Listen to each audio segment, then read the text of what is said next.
Welcome in to the Pick a Side podcast, a weekend picks edition combining both college and NFL because I'm just going to be honest, the college slate is fucking terrible. Yeah. Shea, Norling, Tyler Rocky with you as always, and very excited to get to week one of the NFL. I have a ton. Ooh, okay.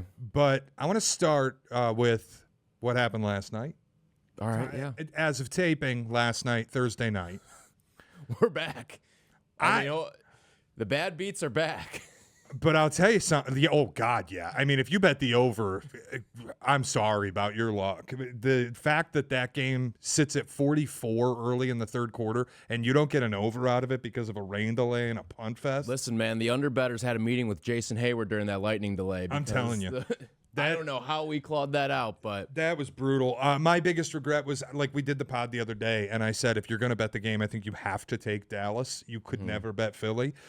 I wish I just said it with my chest. I ended up betting Dallas. I know nobody cares, but like when Jalen Carter spit on Dak, I had just counted it as a win. I think this is a bet that I just won. yeah, because they lost pieces on the defensive line. Milton Williams gone, Josh Sweat gone, and even though Jalen Carter's the best of the bunch, you got to replenish that still. It's tough to do, and I think when we talk about Dallas, yeah, you lost Micah Parsons, but that's a piece off of your defense.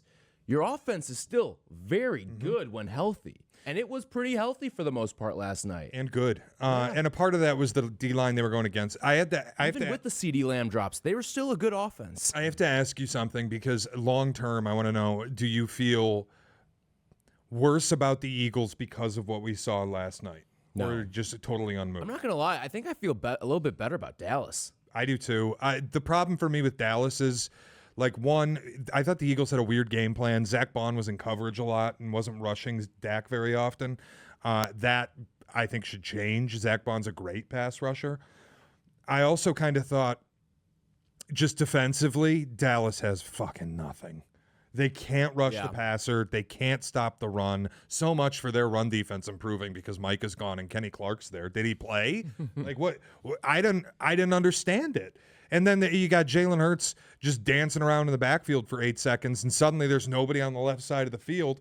That's what happens when you get rid of Micah Parsons. Yeah, defensively, they're going to have problems. They're going to have trouble with running quarterbacks, and if Jackson Dart's the quarterback in New York, then you've got 3 in your division, so that's 6 games out of the year. You've already got 1 in the bank, and while I think there's, to a degree, a moral victory that comes out of week 1 for the Dallas Cowboys, that obviously doesn't do you anything when you're looking at tiebreakers and when you're looking at seeding and when you're trying to get into the playoffs and build the standings. I think Dallas is going to be a bad team, but I also think they'll be a fun week-to-week bet team because the offensive line was better than I expected it to be.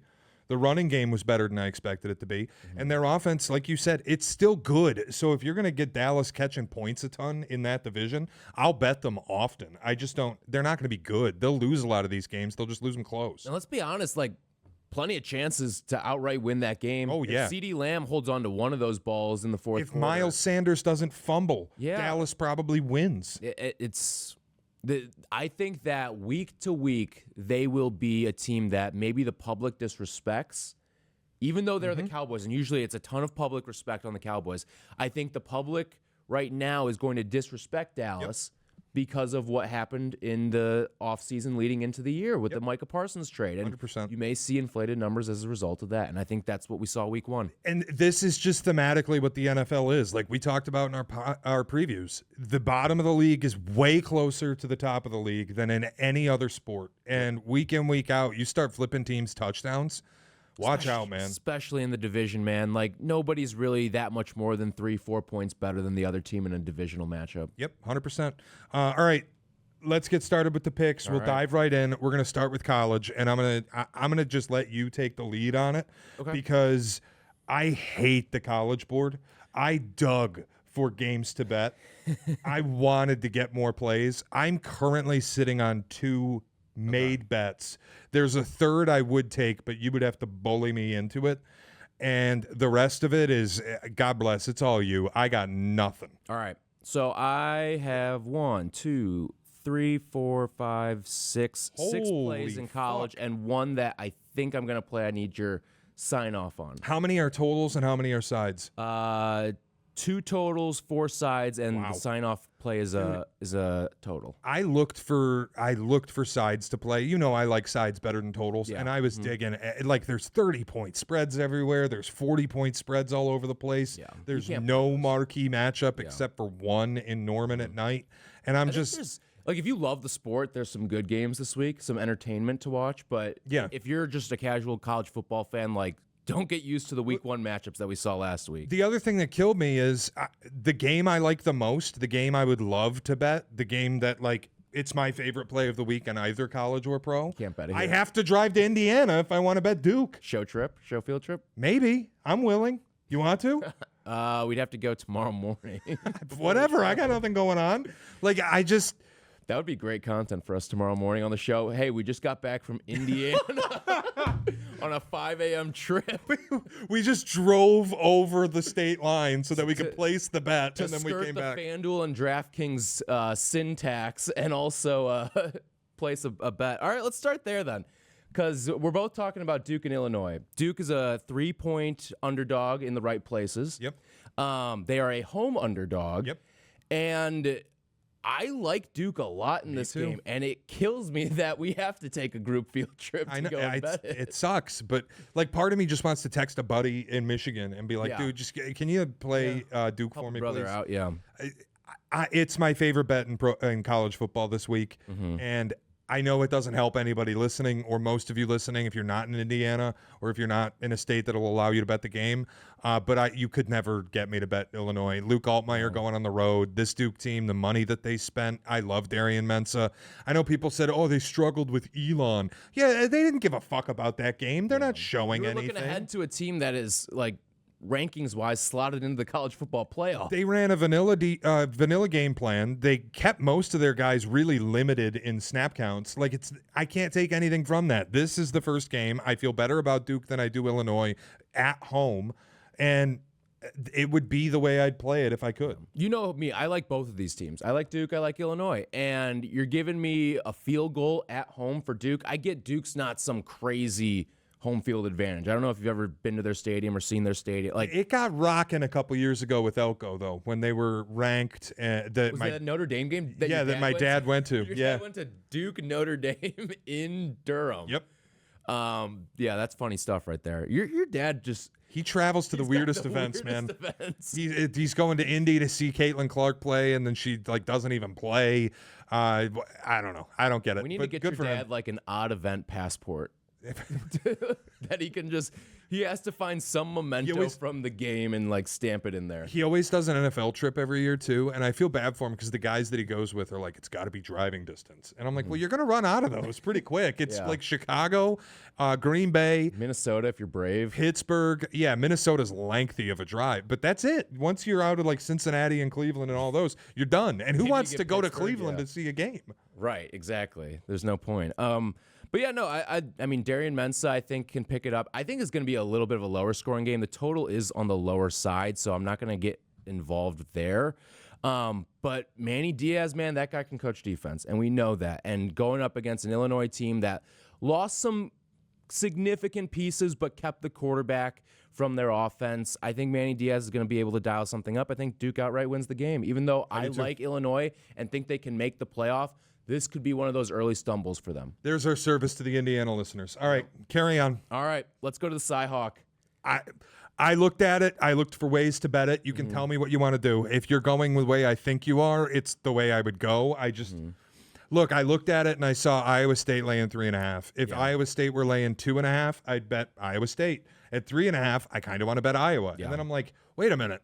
I'm living on a 1-point swing here around a field goal. Why don't I just kick my feet up and watch the game? What do I need to force a bet here for? Yeah, I think, Iowa, I like the way their quarterback can play, Mark Gronowski, and Rocco Beck's looked really good. Yeah, they've been awesome. But you know that this is a guy who Kirk Ferentz has game planned for a couple times before.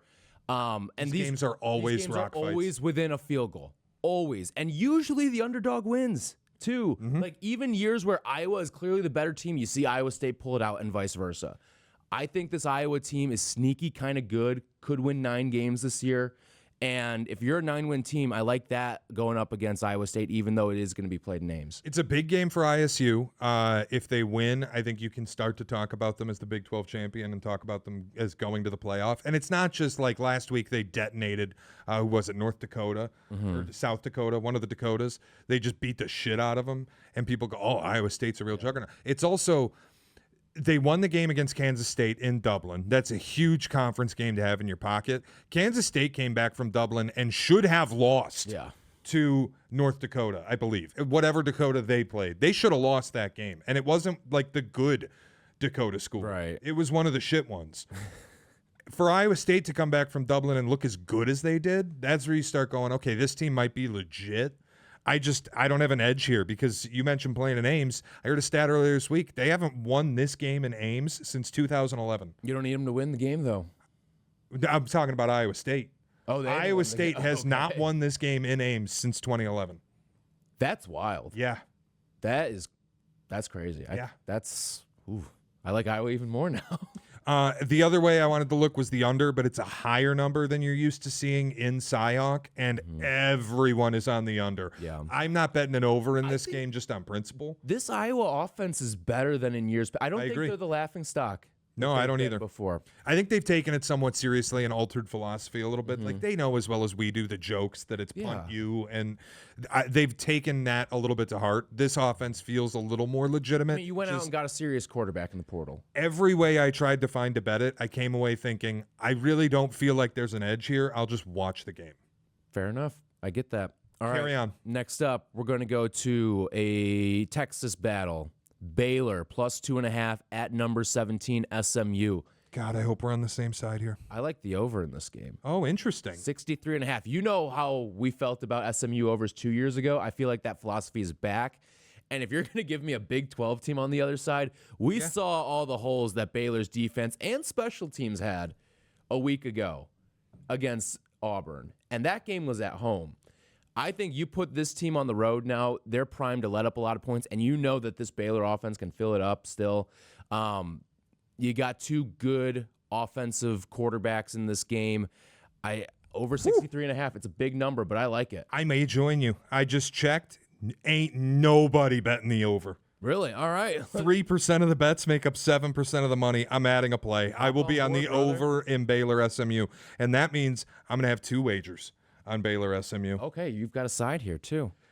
Tell me why the fuck SMU is only laying 2.5 points. Very odd. At home after what we saw out of Baylor against Auburn. Yeah. Baylor looked absolutely dreadful. Well, I will say this. 2.5 is an interesting number because if you like Baylor in this game, play the money line. Because this game's going to be decided by a multiple of 7. Look, we joke about trap lines, and if they even exist, who knows, where the book's like, oh, please take this side. If there are such a thing as trap lines, this is it. If you bet SMU, you're out of your fucking head. I have Baylor plus 2.5. All right. And if they let me down, it will be the last time I ever bet on Dave Aranda. I'll never go back to this well ever again. But this line stinks. So I played Baylor plus 2.5. All right. And you know I'm not high on SMU. I think there's regression baked in. Yeah, and I'm high on Baylor. I'm a little – I don't know if I'm worried after what I saw last week against Auburn, but it's like the defensive fears were confirmed. Yeah. There's no doubt about that. 100%. So I'll do the over, and I'm going to take Baylor plus 2.5. I think Baylor can win the game. Sweet. We're going to my alma mater. We're going to the Dome. Syracuse, UConn. Syracuse is 6.5-point favorite, but I like the over 57.5 in this game. I think over is going to just be fun. I think it's a thing because last week you saw what the defense did. They were a mess. They let up over 40 points to Tennessee. And the offense, they scored 26. Theoretically, it was 28. Game flow made them go for 2 twice. They didn't get them. But guys were schemed open last week. I think that this offense is good. Like, that's still a good Tennessee defense that you found a way to put up 28 on in Atlanta. Yeah. You still get to play on the fast track that is the indoor dome. So I like the over 57.5. And I don't think UConn's bad. Like, UConn's not a bad program anymore. They're not good by any stretch of the imagination, but they're just fine. They're a respectable program. They're coached by a respectable coach now. Like there's a degree of we have to actually game plan against these guys. To your point, the side I wanted to take here and I ended up not because I don't need to force it is UConn plus 6.5. Yeah. I wish it were 7. It opened 8.5. It's been bet down pretty significantly. I think in large part because we saw what Syracuse's defense looks like. Yeah. And Syracuse just isn't all that talented of a football team. If this were 7 or if a 7 pops up, I'll bet UConn. But inside a touchdown, I didn't feel like I needed to press for it. Especially in a game that I think it's going to be high scoring. And when that happens, games are oftentimes decided by multiples of 7. I will tell you it's another over that nobody's betting. So right. you're in a pretty good spot because overs typically are public. I think we're sniffing out a team like our SMU from a couple years ago. That's what this Syracuse team is. All right, keep it moving. All right, we're going to go to the SEC. Kentucky, an 8.5-point dog at home against number 20 Ole Miss.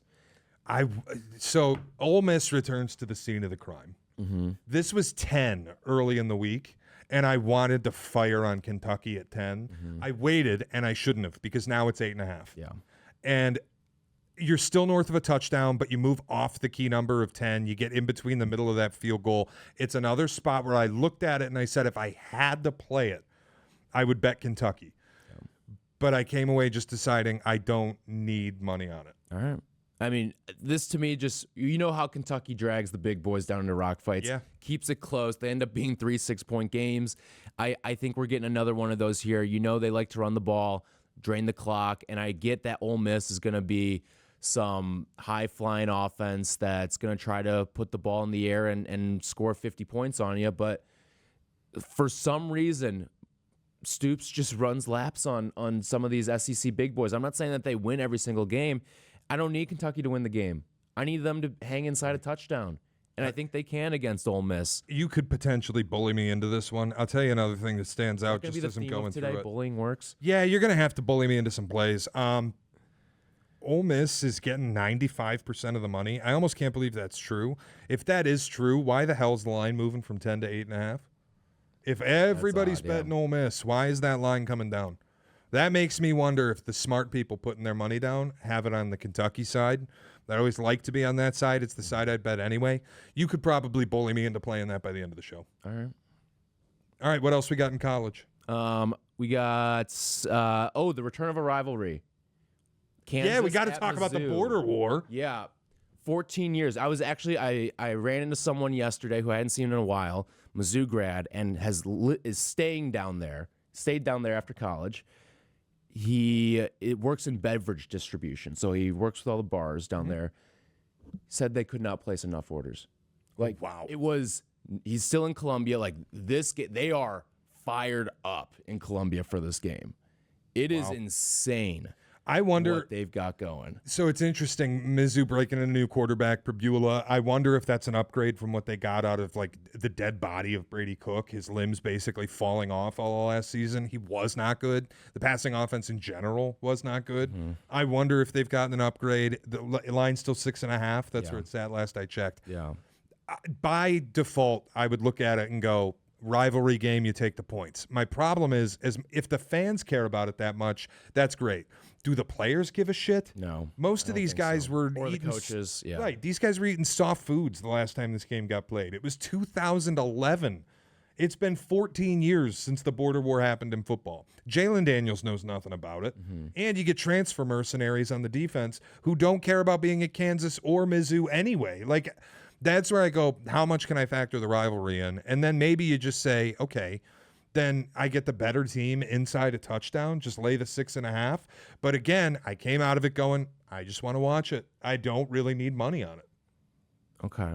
I like the way Kansas has looked out of the gate. I know, but I didn't like them preseason, and I don't want to feel like I'm being fooled and then bet them and come away like, oh, their defense is terrible. But I feel like part of our fears with Kansas in the preseason was that what is Jalen Daniels' health going to look like this year? Sure. When he's healthy, he's good, man. Yeah, I know. And he's healthy right now. I think the 1-2 punch that they have with Highshaw and Daniels running the football is something to note. I wouldn't kill you. You get a lot of points in a rivalry game. If they do care about it, if they do feed off the fan energy of it, the return of it, then maybe you're on the right side. It just, I don't feel great about it either way, so I just stayed away. The one thing I would potentially look at is an under. Okay. Because it's a rivalry game, because But Kansas' if no one cares defenses about look the good. rivalry, Right, that's I'm not again. getting, I don't know into that it on it. anybody gives a shit that it's a rivalry. So I'm like, I'm good. Like Iowa State, Iowa, the players care about that. They've played it every year. It's got a great name to it. It hasn't gone away and come back. This game, I don't know if anybody cares about the stakes of it. So No, yeah, I'll like, turn it on and watch it, and I hope it's fun. Yeah, I'm treating it like a regular game from a player's standpoint, from a gambling aspect of it, and I just think that Kansas, like, I see this more as like a 3 or 4. I'm not in on Mizzou this year. I know. You lost some significant pieces from last year on a team that underwhelmed. I'm kind of out on both of them. No bet for me. All right. Now we go to the big one, the only top 20 matchup of the week after we had 3 top 10 matchups from a week ago. Probably the only game those of you out in listener land are even going to watch this week. Could be. Number 15, Michigan, on the road with their $10 million quarterback, Bryce Underwood, as they take on number 18, Oklahoma. This is the you gotta talk me into it play. Oh, wow. This was one of my 2 plays.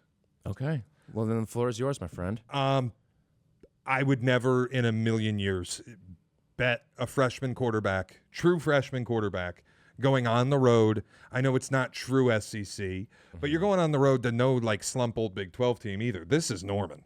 Yeah. And it's an Oklahoma team I'm high on. It's an Oklahoma team with a proven commodity at quarterback in John Mateer, who transferred in out of Wazoo, who I like with Heisman upside, who looked good in their opener. Yeah. They Illinois State, but yeah. They have a good defense. They have a good defensive coach. I think they upgraded from Jackson Arnold. I think they feel better about what they're doing offensively. It's a true dual threat. If you want an extra little spice, Michigan's going to play the first half without one of their 2 best defensive players, who was ejected in the second half last week for a targeting call. I like Oklahoma here a lot. And the line has moved down. It opened at 6.5, went to 4.5 briefly. It's starting to settle in around 5.5. I still like Oklahoma. If I'm getting them inside a touchdown, I'm happy to lay it. I don't believe that Michigan with a true freshman quarterback can go to Norman at night and win. You know, it's so difficult. It reminds me of must have been last year. Tennessee, Oklahoma. Nico went in there, and even though Tennessee won the game, one of my favorite plays on that game was the under for team total under for Tennessee. And this was, remember when Tennessee was putting up like 50, 60, even 70 points early on in the year, and then they went to Norman. Nico did not look like Nico. I think some of their points came defensively too. We both drilled that spot. Yeah, and it hit, but like we were on the edge of our seat towards the end there, but yeah. The thing I would sell you on is last year betting Oklahoma felt terrible all the time because they were terrible offensively. They had one of the worst offensive lines in all of America. The quarterback play out of Jackson Arnold was horrid. The wide receivers played horribly. This year is a different offense. They went out and upgraded everything, and they feel good about it. It's now or never for Venables. They win this game, you're feeling great. Flip side, Michigan goes down there and wins. You can start talking about them as Big Ten champs, and it wouldn't bother me. It'd still bother me, I think. I just don't. I don't buy that you do it with a true freshman. Yeah. So I'm laying the wood with Oklahoma. Okay, I like under 44.5 in this game. It's a low number, especially by collegiate standards, but I still think Oklahoma is a well-coached defense, and I still think that Michigan, like defensively, they have the capability to be good. I just don't know what their offensive upside is right now. True freshman quarterback going on the road. This is your first big start. Like, you looked good against Fresno at home where you can control the environment. What's it going to look like in Norman now? I think you're going to have a little bit of a stumble just like Nico did. All right. Anything else college? That's all I got, college. There's one play Are we throwing any gutter balls today? We had someone tweet us earlier in the week. They're like, hey, like, I know you guys are doing like just the big games. The degenerate play of the week. Yeah. I would like to work it in when I feel really good about one. The problem was the one I feel good about this week is tonight. So there's a low shelf life on the podcast. But just give it. It would be James Madison plus 14.5. All right. Against Louisville, the Ville. Yeah, I would take James Madison plus 14.5. That would be my DGen play of the week if I had to offer one. The one I want to be bullied into is Michigan State at home, laying now 4.5, depending on where you're looking, against Boston College, which is shocking to me because the second half against Western Michigan said more to me than the first half did. You get held basically scoreless. in the second half of that game. The only points you scored were a safety, and they haven't outscored an opponent in the second half since Prairie View in September of last year. That says a lot about Jonathan Smith as a coach to me. And doing it again in the opener, it's become a bit of the culture. But this game is like, if you lose this one, just take your ass back to Bend, Oregon. I don't need to look at you anymore. What did we hire you for? If you can't win against Boston College at home, I want to lay the 4.5 for the same reason I laid the 21 last week, but I feel like I'm going to get hurt by it. I got to bully you out of this one, dude. All right. Save yourself. You only need a little bit of frustration. I'm going to be angry either way. Like, when they win by 3, and like BC is fine. Like, we saw last year they were a well-coached team, but like, come on. It's not worth your headache. It is probably better for my mental health to watch the game and just like, if they win, then I'm good, rather than I need them to win by 5 to be good. Okay. But if they lose, you can prep yourself Monday. If they lose, I will say just fire Jonathan Smith. I'll be done. It's been a nightmare, dude. BC, man, like they're not. This isn't Central Michigan. I know, but dude, they paid this guy through the nose. They paid him to bring the program back. They paid him to bring Oregon State football to East Lansing. We've seen none of it yet. And the Rutgers game last year, senior night, final game of the season, you get fucking trucked by a bad Rutgers team. If you can't just win this game and start the season 2-0 and let us have fun for 2 fucking weeks, pack your shit and go back to Bend, Oregon. I don't need to look at you anymore. All right, you don't need to bet it either. All right, then I won't. Don't do it. What was the game I said you could bully me into? Kentucky. Fuck it, why not? Go Cats. I'll play Kentucky plus the 8.5. It's the side I'd be on anyway. All right, let's pivot to NFL action. This is the good stuff. Now, we're going straight to Sunday. If you missed Chiefs-Chargers, it's available for you on the podcast. We did it on Wednesday with the previews. If you missed it, we also have some divisional previews in there for the NFL, wrapping up all of those. So if you need that pick, just go back and grab it really quick and then come back to this. Stop where you're at, go back, grab that, and then get to Sunday with us now. I'm going to start off. I love a Week 1 NFL board, which means I'm going to get my face fucking kicked in. Yeah. But there are multiple dogs that I like just straight up to win their games. Okay. And I'm going to start at noon. I have some of those too, actually. In the Meadowlands. All right. Jets plus 3 is my second favorite play, I think, of the entire week in the NFL. I hate the Steelers' offensive line. I think the Jets are being slept on a little bit. Defensively, there's still talent. Offensively, yeah, it's going to blow. Their line stinks. Justin Fields is no good. I don't know if they can run the ball. Breece Hall seems to be like worked out of their offense entirely. I don't know that that's going to be any good, but asking Aaron Rodgers to go back to MetLife Week 1 with the Steelers with a bad O-line against a good defense, and you're flipping him 3-point favorites on the road, home dog in the NFL, it's an easy play for me. If it loses, it loses, but I think the Jets just win the game. The play I would have is the Jets because of the home dog factor in the NFL. I don't think Aaron Glenn is a very good coach.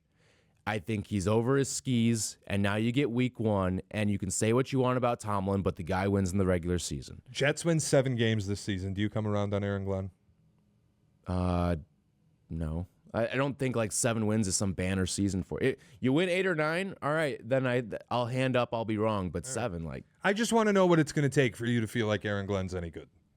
Yeah, I'm not an Aaron Glenn guy. I don't think he was very good in Detroit. I don't think he deserved a head coaching job, and look where he is now. I'm riding it. I'm going Jets plus 3. I'm also, I don't feel great about it, but it's a play I liked more than most, and I have to fade one of our favorite teams.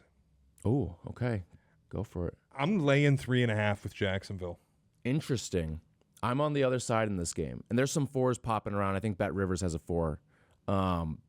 I like Carolina in this game just because first of all, this is actually a double bubble game for me. I like the over 46.5. Oh, wow. Too. Okay.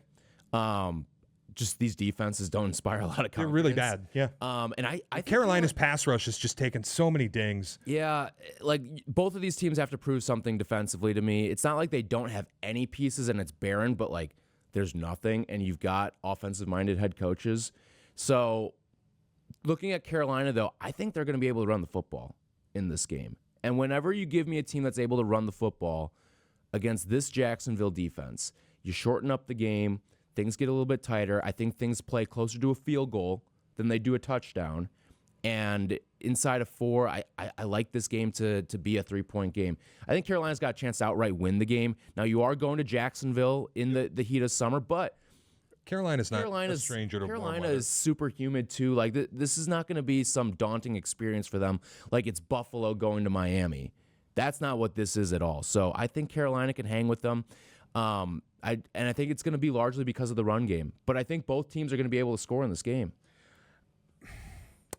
I think Jacksonville can win their division. I said as much in our preview too. pods earlier this week. I do too. I think it's a huge bounce back spot for them. Like Trevor Lawrence, he can't possibly be as bad as he looked at times last year. There is talent on this team with Brian Thomas Jr. Now you add in Travis Hunter. Defensively, their pass rushers are good, but they don't have a pass rush. It's never made sense. I think Liam Cohen's gotten a lot of hate for the Duval thing, but there's a part of me that's like, Dan Campbell got a ton of hate too for the biting on the kneecaps, and people just assumed he'd fail. Sirianni. Turns out, it's Sirianni with like the flower pot metaphor. Yeah. It turns out what you say in the press conference doesn't actually fucking matter. And if you go back and watch Tampa's offense last year, it feels like one that can work really well with the weapons that Jacksonville has and the quarterback that they have, if they can just get him to get the ball out on time and make decisions better. And I like this bounce back spot for the Jags. I like the fact that they're at home. The number being north of 3 feels a little baity. Like, oh, Carolina's this kind of sexy team with Bryce Young playing so well. I'm just going contrarian on it, and I'm betting Jacksonville laying 3.5. All right. We go to war. Head to head. All right, let's carry on through the noon slate. We'll go to Foxborough. Okay, this is a very interesting game. The more I looked into it, the more I came away loving a side. And it's a little scary because they're so preseason sexy. I love New England here. Laying 2.5. I'm getting them inside the key number of 3. I have a West Coast team going east, albeit week 1, but it's still a huge adjustment when West Coast team goes east for breakfast Now, I ball. will say this. One of the best teams doing that was Pete Carroll's Seahawks. I don't think this is Pete Carroll's Seahawks, though. The Raiders aren't as bad But as... it's the figurehead that's Yeah, there. I Like, know. the roster changes, but... He He does have some of his Seahawks with him, too. I just like the momentum New England's built this offseason. I don't really like any... Raiders are kind of like okay everywhere. They're good really nowhere. They're great nowhere. They have individual players who are good. I just think this culture that New England is setting in, the fact that you're getting early football on the East Coast, the far East Coast, I think the fan base will be excited, ready to rally around Mike Vrabel. It's a big spot for him to announce their return. I think the number's a little shorter than it should be, frankly.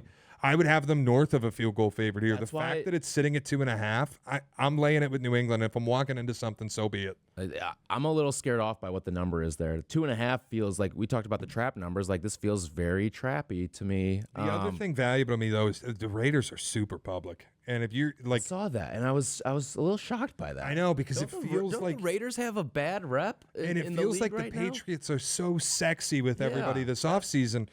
The Raiders be in public, and you know how I feel. If everybody's on the same dog, I'm happy to bet the favorite. Yeah. Especially short inside a key number.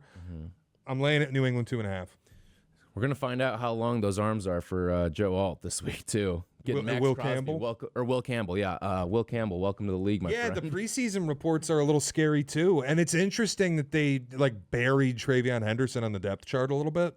Every team does that with their rookie running backs, though. Yeah, Unless you like- got no one. The Ja'Cory Krosky-Merritt fantasy stuff is funny as hell. People drafting him in the 5th round off of preseason stuff, and then he opens as the 3rd-string running back. Who knows where they'll actually go? I imagine Travion Henderson ends up taking the job. He's better than Ramondre Stevenson, I think. I'm just kind of buying into New England is much better than they were a year ago. And if the public wants to fade them out of the gate, I'm happy to take them. I don't know that they'll make the playoffs. I don't know that they'll win 9 or 10 games. I kind of feel like they can. But if everybody's like scared of the sexy team from the offseason, so they're all piling on the Raiders, well, then good. Let me take the sexy team. I'll lay 2.5 with the Patriots. Have fun with it. All I'll right. root for you. Moving on through the noon slate, Cincy and Cleveland. I actually have a play here. I do too. What do you like? I think we're going to be Oppo. Well, I have a feeling we're not because I'm on a total. Okay, then we're not going to be Oppo. I'm going to take 5 points with Cleveland. All right, we're aligned then. Yeah. Because I like under 47.5. Good. Dead middle number. You get Joe Flacco week 1. I get the feeling, I think Waddle said it yesterday, don't you kind of get the vibe that Joe Flacco's just going to pop somebody early? And there's no better team to do it to than Cincinnati. Cincinnati's defense is horrible. The Browns I don't think are good, but that's mostly because I don't think they've seriously addressed quarterback, and it's another bridge year. But like, we look at them like they're garbage. They still have Myles Garrett. He'll still be attacking a brutal O-line for Cincy. No. The Bengals start slow every year. I don't really care that they took the preseason more seriously. I don't know if that'll matter. The Browns defense isn't just like a total pushover. And offensively, I do get the vibe Flacco's going to snipe somebody here early. Maybe it's just week 1. Cleveland goes out and wins, and Cincy's in the same place they've been in for the last 4 years. Yeah. It wouldn't shock me. Listen, divisional game right out of the gate, 2 coaches that have a little bit of tenure in the division. They have to have the most tenure of any 3rd and 4th year on the totem pole tenure coaches because Harbaugh and Tomlin have been there as long as they have. But, yeah, I like the under in this game for a lot of the same reasons as you like Cleveland. Listen, Joe Flacco's Joe Flacco. He's not going to put 40 on you, but can he put together a respectable quarterback performance? Sure. Yeah, he'll be a professional. Yeah, and by professional standards, he may go out there and get you 17 to 21 points. He also might throw a back-breaking interception that fucking kills me. Yeah, and I think this is going to be a Cleveland team that tries to rely on its run game, too. Get Dylan Sampson involved a little bit. I just think that Cincinnati, I know they took the preseason more seriously, but I don't know if that was necessarily a good thing. I mean, look at the way Joe Burrow looked at times. Mm-hmm. He looked like your Russell Wilsons, your Caleb Williams, your Justin Fields, like taking sacks back there. Yep. And now you get Myles Garrett and Mason Graham week 1. Yep. With that offensive line, man, like I would be very hesitant to be on Cincinnati in this game. I like Cleveland. I like the total to go under. Listen, could Cincinnati win this game by a touchdown? Absolutely, and then you lose. But I think it is going to be a lower scoring game. It's just the side I felt most comfortable on, and I liked enough to actually play it. Cleveland +5, +5.5, wherever you can find your number. Mm-hmm. Anything if it and it won't, but if it got under a field goal, obviously I'd start looking at Cincinnati more seriously. These division home dogs this week 1, you want to be careful betting big favorites, especially in division. We saw it earlier this week with Dallas. I'm going to take the 5 with Cleveland. All right, keep it pushing. Arizona, New Orleans, also a noon kick. Arizona going west for breakfast ball. This is the one spot where I do really like the west to east team. Oh, okay. I think New Orleans is fucking dreadful. There's nothing good here. Nothing. They'll be good next year, I think, when they have the opportunity to add some money, when they get some money out from underneath them, and they might have a real quarterback. I think Arizona's sneaky good. Nobody's talking about them. They're being slept on a lot. I think there's a chance they go out and just crush the Saints. I'm laying the 6.5. Also, if you're in survivor pools, Arizona's my favorite team to use. Wow, taking a road team week 1. Yeah, I don't think you're going to get a ton of chances to use them. And I'm happy fading the Saints every week if I can. All right. I've got no play here, but I'll watch and root along. I'm with you. I like this Arizona team. Took them in our wins pool yesterday. I think they're a good team, but like it's a lot to ask on the road. So 2 other noon games I don't have plays on in either, so I'll just lead you if you have them. Mm-hmm. Miami and Indianapolis. I got nothing. I think it's very telling, though, long term. Indianapolis being favored over Miami right now. The books feel the way about Miami that I do. Yeah. They're awful. Yeah. And they may end up being one of the worst teams in football. And Mike McDaniel likely will be fired, if not midseason, at the end of the season. It was shocking to me that the Colts are favored over anyone with what they've done at quarterback and what their team looks like just in general. Getting gutted on the offensive line in free agency, too. For sure. You're putting Daniel Jones back there. Just surprised me. I wouldn't bet it. I wouldn't bet either side. I hate both teams. And then Tampa Bay and Atlanta. It's another division home dog spot, but it's only 1.5. Yeah. And I'm not super high on the Falcons. I am super high on the Bucks. I just feel like coming out of the gate, week 1 on the road in the division. It's going to be a rowdy crowd, too. Yep. Because, like, Atlanta's got... You and I may not be optimistic on them, and I'm not even not optimistic on them. I'm just kind of in wait-and-see mode with the Falcons. Like, if Penix is good, or even, like, an average quarterback, I think that's going to be a pretty good team because of the way that they've retooled the defense and you bring back all those starters. But I look at Tampa going on the road for that game. Like, the Benz is going to be rocking. Like, that place is going to be just early looking through all of these home games. Like, that may be the rowdiest crowd that we'll see week 1. Yeah. Is Atlanta. And they'll all be pissed off that the Chick-fil-A is closed. Right. Giants and Commanders is the last noon game I want to talk about. It is also my favorite game of the week. Same with me. It's Giants +6. I don't know how on earth anybody could look at this and lay the money with the Commanders. One, you are taking last year's Cinderella darling, where we both expect regression. Not only because they played a bunch of backup quarterbacks, which is going to be the case here. Russell Wilson gets the start. I imagine he gets the finish of the season as the backup. You got to take a bad O-line at home against maybe the best defensive line in football. Yeah. When you've got Dexter Lawrence and Kayvon Thibodeau and Brian Burns and Abdul Carter staring down the barrel of a bad O-line, and you're flipping me 6 points as a dog in a division game, I have zero hesitancy. I am playing the Giants +6. I think they'll win the game outright. This is the second of my outright dogs that I think just goes on the road and wins. Listen, these games last year, both were within 5 points. And I love the Giants for the same reasons that you love the Giants. Remember that first win, I think it was week 2, when Washington won with 7 field goals? Yep. And now you get to go up against an improved defensive line that was already really good last year. And say what you want about Daniel Jones or about Russell Wilson. He's better than Daniel Jones. Yeah. I'd rather have him than Daniel Jones out there. 100%. You've got talent on the outside. He's better than Tommy DeVito from a year ago. Listen, I think this Giants team is going to surprise some people. Both you and I were in on the win total over. It's one of our favorite win total overs of the season, and I think you've got a chance to pick one up here week 1. I would also just ask, who's covering Malik Neighbors? Yeah, Marshawn Lattimore was your guy you brought in. Marshawn Lattimore isn't Marshawn Lattimore anymore. No. He's a former great player. I don't think he is anymore. You brought up survivor pools. Do not play Washington this week. No. Some people are looking at this. This is one of the bigger spreads of the week. Let's take that. No, do not play Washington this week. The other one I'd stay away from in Survivor's Denver. And I don't have a bet on the game, but it gives me that same icky vibe that Cincy did last year going up against the Patriots. Everybody's writing in an automatic win. What happened? That one I can at least go, but you're going to altitude. Yeah, I get Throws it. you off a little bit. Like, if you had to pick one of the 2 biggest favorites on the board this weekend, Arizona or Denver, you have to pick one of them as your survivor pick. Can't I argue that the Titans have more good going for them than the Saints? But how much is good going for the Titans? I get it, but at least they have a serious receiver in Calvin Ridley. They have a quarterback that at least has upside. The Saints can't say that. The defense for the Titans is decent. I don't know that you the lost Saints a lot can on say that Tennessee defense.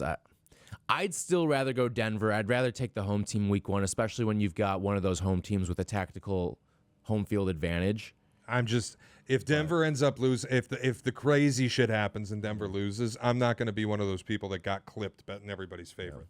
Fucking gnat flying around my microphone. All right. We'll keep it going into the 3 o'clock. Giants are just a banger. It's my favorite play of the week. Going into the 3 o'clock slate, Niners at Seahawks. Niners are laying 2. I like the under in this game. Okay. 43.5. You're talking about a San Francisco team. We see Christian McCaffrey on the injury report now. Calf again. Yeah, I don't know what San Francisco is going to look like offensively. And I don't either. I have more doubts than affirmations. So their offensive line is very different from a year ago. Their receiving core, obviously, you don't have Debo anymore. You don't even have Demarcus Robinson, who I thought was a good pickup for them for week 1. But he's serving a 3-game suspension, so he's going to miss the first couple of weeks here. They still have Ayuk. They still have Kittle, but it's all Ayuk's out. I know. I'm talking long term. Okay. You're going to have Kittle and Jawan Jennings. But when you have and Jawan Jennings, remember he held out for a little bit too. Yeah. He just got his money. So what's he going to look like out of the gates? And Kittle, when you've got offensive line issues, Kittle's probably going to be doing a little bit more blocking than Kyle Shanahan would like him to. I ended up actually, though, on San Francisco. And mainly because I get Nick Bosa against a shit O-line, against Sam Darnold patting the ball in the backfield, playing outdoors, playing on grass, and Kevin O'Connell's not calling plays for him anymore. Yeah. I think Seattle's terrible. I think 2 is a short number for San Francisco. Obviously, you're picking a road favorite in the division that takes balls, and it's not something I would ever do regularly. But in this specific spot, I loathe everything Seattle did this offseason. There's no DK Metcalf there to save you. We talk about the changes for San Francisco's O-line. You got to talk about them for Seattle. I don't know what the fuck Kenneth Walker is. Are they going to play him? It feels like they want to move to Zach Charbonnet, but Kenneth Walker will have to die for it to happen. I don't know what to do with him. So I'm laying 2 with San Francisco. It's the only road division favorite I'm taking. Yeah, I just think Salah's going to just eat Darnold's lunch. And then on the other side, I think Seattle's got a pretty good defense too. I think points are going to be at a premium. You're going to be looking at like a 17-13 game, 17-10 game. 305 Denver, Tennessee. We already kind of talked about it. I have no bet on the game. Same. I don't feel like Denver has earned the respect of laying 8.5 against anyone. They deserve a certain amount of respect for how they made the playoffs last year. I didn't love their offseason. I don't think they got meaningfully better. But this was a good Denver team last year. A very good Denver team last year. And I just don't think they made the Super Bowl caliber move or like the let's catch the Chiefs caliber move. I think they have enough already in the stable to cover an 8.5 against Tennessee. Like you're talking about the team that had the worst record in football last year. Yeah, I'm just week 1. I'm not getting in the business of laying 8.5 points.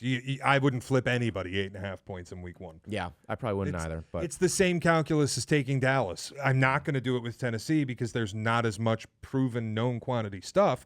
But I would never flip anybody north of a touchdown and be comfortable with it in week 1 of the NFL. No chance. All right, keeping it at 325. Let's do.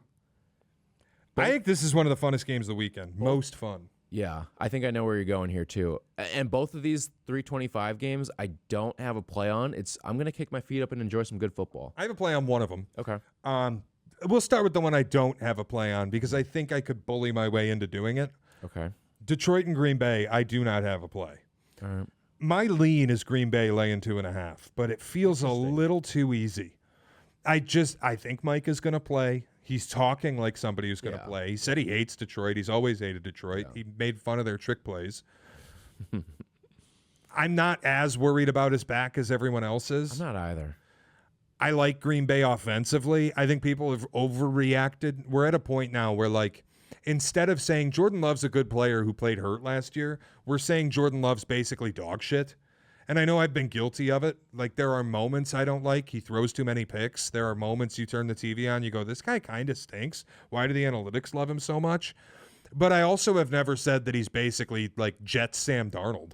Yeah. Like, people have swung totally to a different direction with him where he's just an that's idiot. how we go with quarterbacks now. They're either elite or they're trash. Right. And it's kind of just, he's middle of the pack. He's between 15 and 10, somewhere in that range. That's fine. And I think the Lions going on the road, breaking in a whole new offense with a coordinator who doesn't seem to want to do any of what they did last year, who's like, receivers go run your routes. We're not going to do as much play action. We're not going to condense the field. We're not going to do any of the fancy stuff Ben Johnson did. I don't know how that looks early against Micah Parsons. The Packers would be the lean. I just came away from it like, I don't really feel like laying 2.5 against the Lions because I think the same can be said of Detroit, where the pendulum has swung too far and they've now become underrated. Yeah. Like, they are a good team still. They're not a 15-win team. Nobody does 15 wins in 2 years. But they're also not this like 6-11 team that you think the national media are talking about, where it's like, oh, they're just bad now because they lost everything. No, it's somewhere in the middle of that. They're probably a 10 or 11 win team. And they've dominated this game the last 2 seasons. The last 3, really. They have not lost at Lambeau. So I'm not in the business of laying it with the Packers. It's just the side I would bet. Yeah, Detroit's the biggest wild card in the league for me this year. They are. You say they can't be a 6-11 win team. I think they could be a 7-win team. Sure. I think it could happen. They could also go out and win 12 games. We're going to see what kind of coach Dan Campbell is. Yep. Like, this is a huge, huge season for him this year. And I have not been high on Dan Campbell over the course of his career. Everyone has kind of gravitated towards him and kind of crowned him. I think he's more a product of what his staff is. And to his credit, he is the one that hires his staff. Yep. But I think he's also a product of what you've seen built by Brad Holmes, too. Yep. And you're starting to see some of those pieces go by the wayside now. So I'm not going to get involved here. I just don't know exactly what Detroit is. I think this is going to tell a story, though, week one. I don't either. And it's really how much do you buy into the culture of Dan Campbell and how much does the brain drain hurt you? And also, you talk about Brad Holmes building it. Brad Holmes, the same guy who hasn't built them into a Super Bowl contender this year in my mind. Like, you should have been the team that traded for Micah Parsons. Instead, you're the team that sends your coach on a radio hit to say, we're good, we've got Marcus Davenport. Marcus Davenport's played like 6 snaps in the last 2 years. What do you mean? LeBron. We're good. Right, exactly. Ben Simmons. So I don't know what to do with Detroit because they could just have totally bought into the grit thing and the Dan Campbell stuff, and they'll be another rock-solid division winner playoff team. I would like to fade them, but I'm not doing it because I don't know enough yet. The other 325 game I do have a play on. Okay. Texans at Rams. This is, I think, the chess match of all chess matches. You've got a lot of really fun defenses. You got a lot of really fun and exciting offensive pieces. Yep. I'm kicking my feet up for this one, so let me know what you like. I like Rams laying 3. Okay. I came out of it looking at I really went unit by unit. Quarterback, I think, is edge to the Rams, assuming Stafford's healthy. Mm-hmm. If he really just looks limited, then maybe it's a push or slight edge to the Texans with Stroud. But Stroud underwhelmed last year. Offensive line, maybe again a push, but man, Houston. Last year, Houston's O-line was one of the worst in football. Yeah. I think they did more of a we're trying to just pull everyone up as opposed to invest heavily in one player when they shipped out Tunsil. D-line, I think, is basically a wash for both sides. I can't get there on that, man. I think it's Houston. Really? And that's not to push down on what LA has. LA's got some really good players. But you're talking about 2 of maybe the 5-7 best pass rushers in the league. Yeah, I know it. But then on the other side, like I get one of maybe the 5 best pass rushers in the league in Jared Verse. But Will Anderson or Jared Verse, who are you taking? It's a slight edge to me, Will Anderson. I'd be fine either way, really. No, like I'd love to have either one on my team, but I'm giving the advantage to Will Anderson. That's fine. I think they're about even in Defensive Player of the Year odds. I'd be cool with either of them. I think mostly to me it's a wash. I'm really just looking at I'm taking the wide receivers are kind of even. Puka and Nico, and like Tank Dell's not going to play. So do you give the wide receiver edge to the Rams because they went out and got Devontae? But yeah, I think it's fascinating. I think the fact that the Rams are at home, and I hate Houston's O-line, and I don't love their coaching. Like that's where the edge is for me. Is I get Sean McVay, I get him at home, I get him with Stafford, I get him against a bad O-line, I get him with a good pass rush. I'll lay the 3. Okay. And I think that's they're my Super Bowl pick. Yeah, I feel like this game's just gonna land on the number. Like Vegas pins this one down. Like as I'm trying to sell why I'm picking Rams laying 3, I'm like, man, this really it might just be a field goal game. This might be the most fun game of the weekend. I actually agree with you. I think Rams-Texans is the most fun game of the weekend. It's not the banner game. Everyone's looking at Sunday night. Everyone's looking at that Detroit-Green Bay game. But Houston-LA is, I think, going to be the most fun game. The thing that sucks for people locally is you won't be able to watch it unless you got Sunday ticket. So best of luck to you. Come on over. Maybe. Unless my wife's trying to get me to go to Lambeau. Ooh. So we'll see. Baltimore at Buffalo, Sunday Night Football. Baltimore a road favorite, laying 1.5. The total's 50.5. This is the marquee game of the weekend. Yeah. It's the co-favorites in the AFC, squaring off week 1. Co-favorites for the Super Bowl. I don't have a play here. If you put a gun to my head and said I had to bet something, it would be Buffalo. Because they're a home dog and there ain't a whole lot of other reason. Okay. That's kind of why I'm just like, I'm good. I'm going to watch the game and enjoy myself. We're going to watch 2 of the best regular season quarterbacks going right now. Yeah. Lamar, Josh. I hate that I want to play this game, but I'm going to do it. I'm going to be on Baltimore with the 1.5 here. When you're talking about a number that short too, Baltimore is a minus 120 favorite as well on the money line. 46% of the bets are on Baltimore money line. 89% of the money on Baltimore money line. So when I see that disparity, and when you see the number flip from Buffalo being a home favorite to a home dog, I think that Baltimore is more complete of a team from the defensive standpoint. What they have defensively is far superior to what Buffalo has. I agree. I also think Sean McDermott's a shit defensive coach. You can't always be this team that, you are a defensive head coach and your defense routinely underwhelms. It doesn't work for me. Is Joey Bosa going to be the guy that they've really looked for the past 3 seasons? I don't know. I agree. I think Baltimore's the more complete roster. I just think Buffalo at home, that environment, Josh Allen coming off the MVP season, he doesn't need weapons to be great. You think there's a little Lamar spike game? I don't know. He maybe thinks he deserved MVP, and again, this is why I don't want to bet it. And I think the game's going to land really close. If it's a field goal game, where are you getting your value on either side of it? The one thing I think I could talk myself into if I need action by the end of the night, could I work with you on a Buffalo under teaser? Buffalo under teaser. You get Buffalo up to 7.5 north of a touchdown, and you get the total at 56.5. I could get behind that, yeah. I don't see a world where this game's played in the 30s. Yeah, I don't. Unless it's going to be like one of those rapid-fire fourth quarters where it's where you just get fucked. But if it is, then I'll lose a bet, and I'll have fun watching myself lose a bet. For sure. It's like people who lost the under on the divisional game between the Chiefs and the Bills 3 years ago. Nobody was sad that they lost the under. They watched an incredible game. Right. The other part of this, too, Baltimore brings in a rookie kicker, and we know that kicking has been one of the stability points for this Baltimore team for the last, decade. I get it was a little shaky last year with Justin Tucker, but Tyler Loop, man, he's a guy who I know people don't love drafting special teams players. If the Bears had drafted Tyler Loop, I would have gotten behind it. Yeah. I mean, you're talking about a guy who can kick 70-yard field goals. Yep. And he's on the money. He was on the money at Arizona. He's a guy that I talked about for weeks last year, and even in the draft process, I was like, wouldn't mind it. Wouldn't be too mad about it. But I think Baltimore's got a good one. It's never easy when you go on the road for your first NFL start as a kicker, but you're getting Buffalo in early September. You're not getting Buffalo in November, December, where that ball turns into a rock. I'm not too worried about Tyler Loop. Remember Brandon Aubrey's first ever kick in the NFL?